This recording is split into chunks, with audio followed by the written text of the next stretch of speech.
C'est l'heure de la chronique internationale de Mathieu Jolivet. Il ne resterait que quelques points de désaccord à régler selon Donald Trump qui tente d'imposer un accord de paix en Ukraine. Son émissaire spécial Steve Witkoff rencontrera Vladimir Poutine la semaine prochaine à Moscou.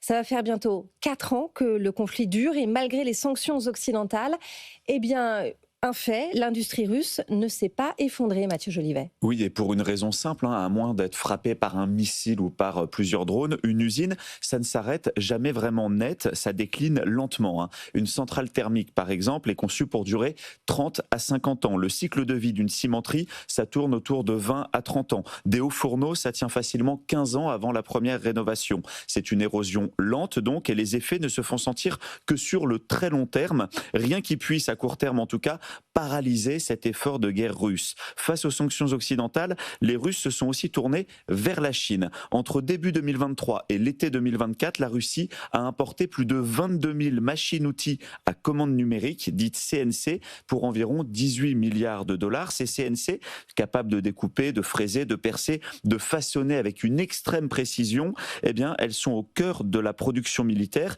La plupart de ces machines-outils viennent donc de Chine et même certaines ont été illégalement vendues par des Européens via des sociétés intermédiaires turques. Et il faut dire que le socle industriel russe repose toujours sur les sites hérités de l'époque soviétique. Oui, Moscou qui peine à construire des sites nouveaux, qui s'appuie largement sur le vieil outil industriel de l'époque soviétique, qui le remet à niveau. C'est pour cela que malgré les sanctions, la Russie peut encore produire des chars, des obus, des pièces lourdes à grande échelle, simplement en remplaçant des éléments clés par du matériel chinois. Un exemple emblématique, c'est l'usine d'Ural Vagonzavod, qui est construite dans les années 30 sous l'URSS. 90 ans plus tard, c'est encore aujourd'hui la première usine de fabrication de chars. Un contre-exemple d'un site qui lui est flambant neuf, c'est l'usine Yelabuga dans la République du Tatarstan. C'est la plus grande usine de production de drones au monde. Elle y produit la copie du redoutable drone Shahed conçu par les Iraniens.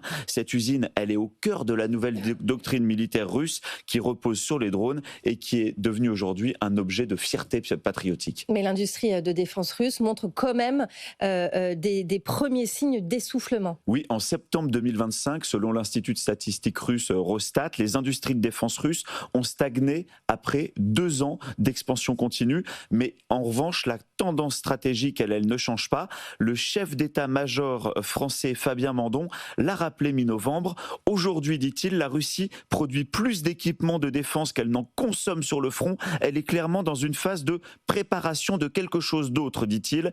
Son avertissement est très clair. La Russie est en train de gonfler ses stocks et tant que ces usines, qu'elles soient anciennes ou modernes, continueront de tourner, les sanctions occidentales ne suffiront pas à enrayer cette machine de guerre. La chronique internationale de Mathieu Jolivet retrouvée tous les soirs dans le 19h Écho.